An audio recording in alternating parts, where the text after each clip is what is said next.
If you don't have 1 million savings to your name in any investment account or in any savings, come closer, come closer. It is you that I want to talk to today. My name is Temi, and I've had over 2 decades of experience both in financial and investment services. On this channel, we talk about personal finance, self-development, retirement planning, wealth creation and management, and we also talk about retirement. So let's get to the video of today. Thank you. You are earning your income, you earn above 200,000 every month. Come closer, come closer. It's you I want to talk to today. Really, if you are earning above 200K every month, consistently every month, and you don't have 1 million naira to your name, then you need to hear this. First of all, first and foremost, go and get your bank statement. Go and check where your money is going. Because I know that in Nigeria of today, if you are earning 200,000, you'll be like, oh, what is 200,000? What can 200,000? Really, I know what can 200,000 buy. 200,000 cannot buy much, but that's your state right now. That's where you are right now. Because if you are waiting for the time you'll be earning 500,000 or earning 1 million every month, or for things to be perfect, perfect family, perfect income, you will wait forever. That's the truth of the matter. There's no perfect timing.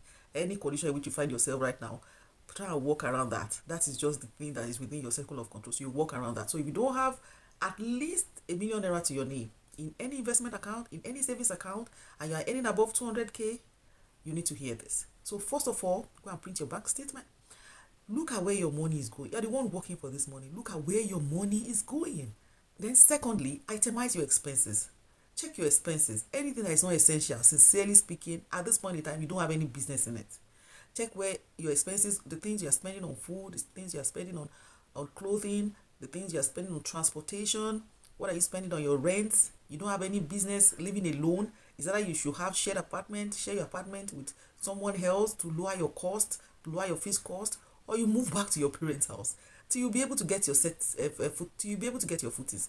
That's the truth of the matter. So if you are heading and you don't have any at least 1 million naira to your name in today's Nigeria, sincerely speaking, you need to move back to your parents. And if your parents are living very far, share your apartment. Live in shared apartment where the cost is going to be so minimized. You don't have any business with any designers, any expensive wig, whether it's bone straight or bone coily. You don't have any business with any of those. You don't have any business buying any designers. You don't have any business with parties or ashrebi or demanding relationship that you have to buy gifts, you have to buy this, you have to buy that.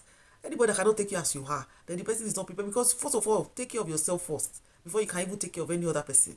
You don't have business with subscriptions. I know what subscriptions, I know what DSTV, what you're going to be paying on DSTV or expensive subscriptions. You don't have any business with unnecessary subscription, gym subscription that you are never even going there. You're just paying gym, you're not going there. What weight are you even losing when you don't even have a good amount, substantial amount even to your name? What weight? What are you eating? There's no eating out. You don't have any business eating out. Say you are going to restaurant to eat. Cook. Do home cooking. Eat food in your house till you even get your footings. Yeah. I see a lot of videos. Yeah, I spent 3 million. I don't know how much they have in their account. They are making so much and they are spending so much. And because they are still young, by the time they are 40 and all that, they might not be. See, look at Mike Tyson.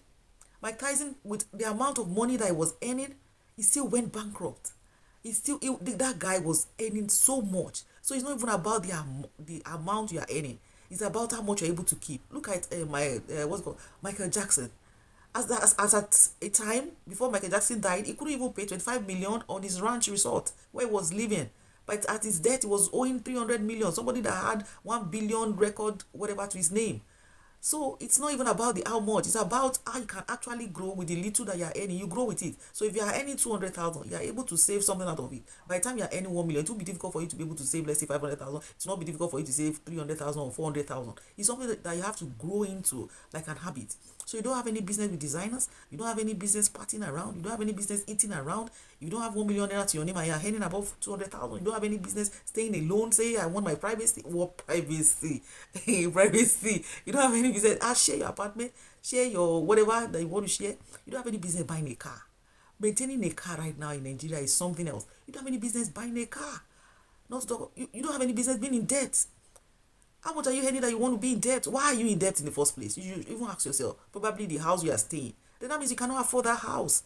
Because these are recurrent expenditures. It will always come, so you never get out of debt. Once you borrow to pay school fees or you borrow to pay rent, these are things that comes almost every time. So every time it comes, you are borrowing to pay, you are borrowing to pay. It's recurring. You borrow to pay, you pay it back, you borrow to pay, you pay it back. For how long?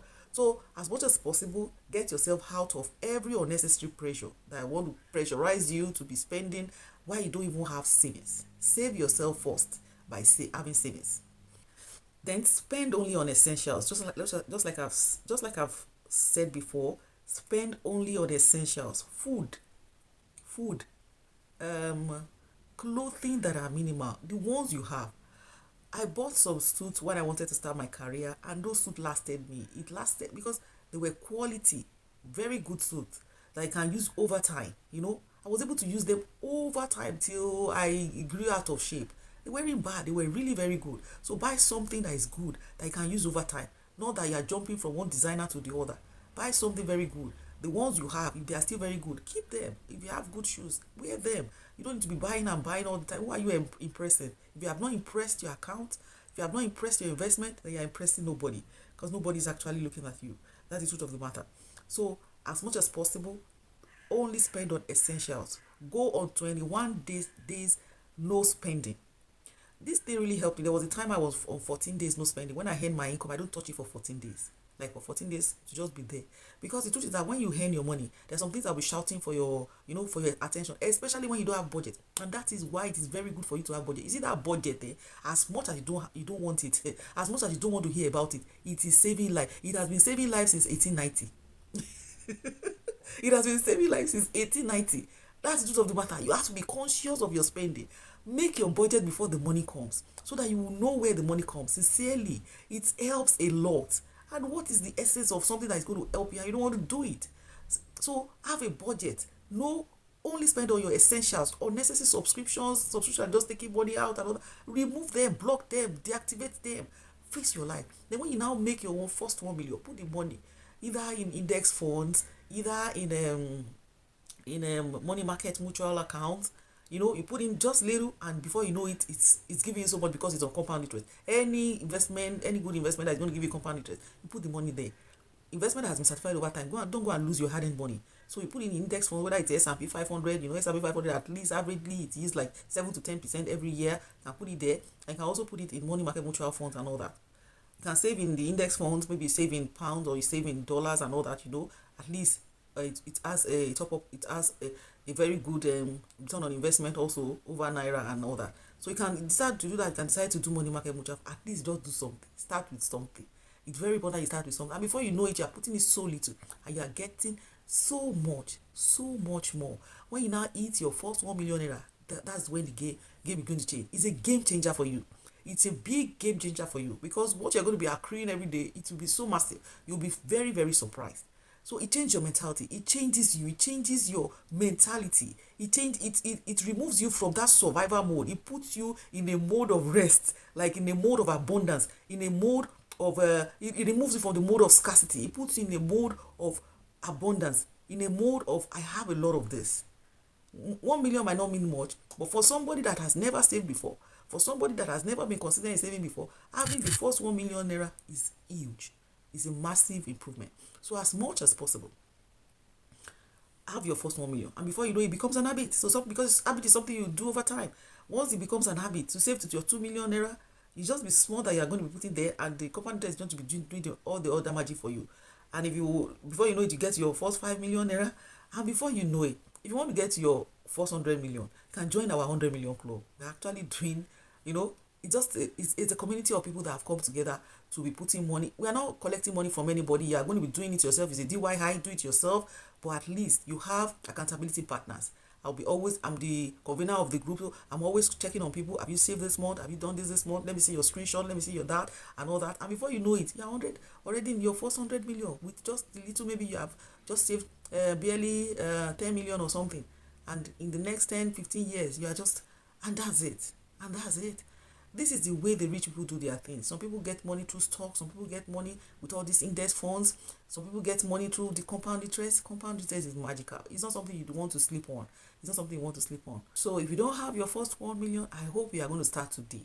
Even money market mutual funds, I think the minimum amount you can put there is 5,000 naira. If you are earning 200,000, I cannot put 5,000 naira aside every month. It is not village people matter. It is your own matter. It's something you really have to look into. So I hope you'll be able to start today. Like today, as you are finishing watching this video, you are starting it. Thank you for watching this video. Have a very lovely day.